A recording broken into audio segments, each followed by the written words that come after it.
without like Blake, fifth-year guy, Logan, fifth-year guy, still without Arvid and Max, like obviously you kind of have to look at situations where there's opportunity. We were talking prior, just potentially, do we play some guys at center that haven't played center before, and is that going to affect them, and is that fair to them? And to be honest, I kind of brought up a point where I was like, National Hockey League level, American Hockey League level, whatever it is, it's you'll literally play anywhere you can, to earn an opportunity and earn kind of the next game or the next shift. So we really didn't have an issue with, putting together a lineup for that, because it is about opportunity. It is about getting guys the chance maybe to go from 12 minutes to 15 minutes to 18 minutes and to see what they can do. And that was the whole basis behind that.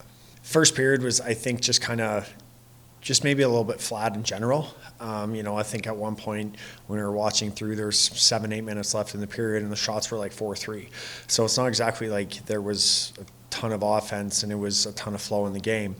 What you learn is you just learn, okay, like how can we continuously get better? Like obviously guys that maybe were in, roles that were potentially elevated. Okay, how can we, learn from some of the mistakes we made? Although it's an exhibition, you're always looking at how can we systematically get better? How can we, from an individual aspect, get better? Nothing really changed in terms of, bringing guys in and showing them shifts after. That was kind of the same consistency. Obviously, Oliver Bezic got in the game, so we went about it the same way we'd go about with any other player, go through his shifts, talk about his touches, then as we get into practice this week, okay, like, did you learn from that? Did you take the next step? Like, are you understanding what we're trying to do? If you look at Austin, there's obviously I would say like an elite level skill set. Like he can make plays in all sorts of ways. He does a lot of like single-handed stuff where he chips pucks to himself. Obviously his vision, on the power play and, on that first goal we scored was, pretty crazy what he did. And even you look back to Alaska, like third period, he hasn't played in basically, since March, and he's in on our 2 goals. So the biggest thing for him is I think he's up to speed. He's always going to have that offensive ability. He's always going to have that, that talent level that he has.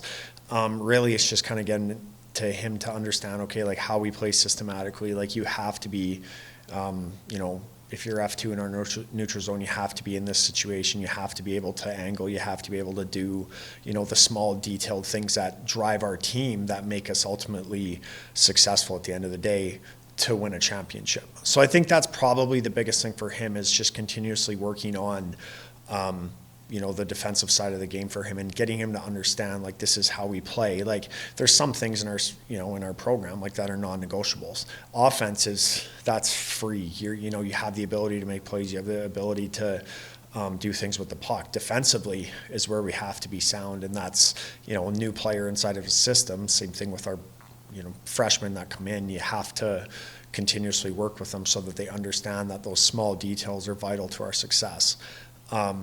And then obviously Mosley's a great player and Isaac's a great player. So you're looking at a lot of, complementary pieces. Like Mosley's typically a driver for the puck. Obviously Isaac is, really good around the net, can shoot at. Then you have Swanks' skill set. You have a really complementary line that can have a ton of success for us. Like obviously if you look at 3-on-3, there's necessarily no point in keeping the puck in the zone when everyone's gapped up. And as you bring the puck out into the neutral zone, what typically happens is kind of what you're saying is, but guys are able to kind of come out and pick up speed. Whereas like if the defenders aren't coming up and they're not gapping, you can fly by.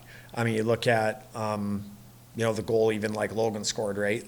Like the night before, it's just coming in with speed and like coming in on a forward, getting into a position where he can shoot, and obviously a great shot. So you're seeing it in the NHL, right? Like if they don't have anything, they don't necessarily just like release the puck down. They skate out of the zone, let guys kind of come back, just like a power play breakaway would be on a counter. Come back in the neutral zone, get speed, and if the defenders aren't gapping, then you should be able to just kind of fly into the zone and If you've seen what our chances are offensively in overtimes and like how we've scored, a lot of times it's off of that. We run some kind of a pick under speed and get an opportunity. So we do look for that, yes. So Max is actually going to be here. Well, he'll be in Minneapolis on Wednesday night. So our expectation is that we will have him, granted flight delays, weather, whatever happens, but that's our expectation. You look at a couple of the, potential overtime losses we had, Bowling Green, Ferris, stuff like that. We had a relatively good start. But there was times like the last time we played Bemidji, obviously gave up a 4-goal lead and kind of choked that one away. St. Thomas is a good team, but it's kind of what you strive for. You strive in the second half to be up in the top of your standings, and when you play those teams, you want to have opportunities to, end weekends being in first place. Ultimately, that's why you want to be in position to do that. Now, we've done that. We've allowed ourselves to be in that position. Obviously, these 4 games are huge. You want to take advantage of being able to get 12 points and then, try to get through that and run away with it. That's really the goal. But like I said, it's all the preset of how you put yourself in that situation to have the opportunity. It's a lot easier to be close to these teams and be able to win those games and be in first place than be constantly chasing. So we're right there. It's just, there's a lot of work to do, but, we're looking forward to it.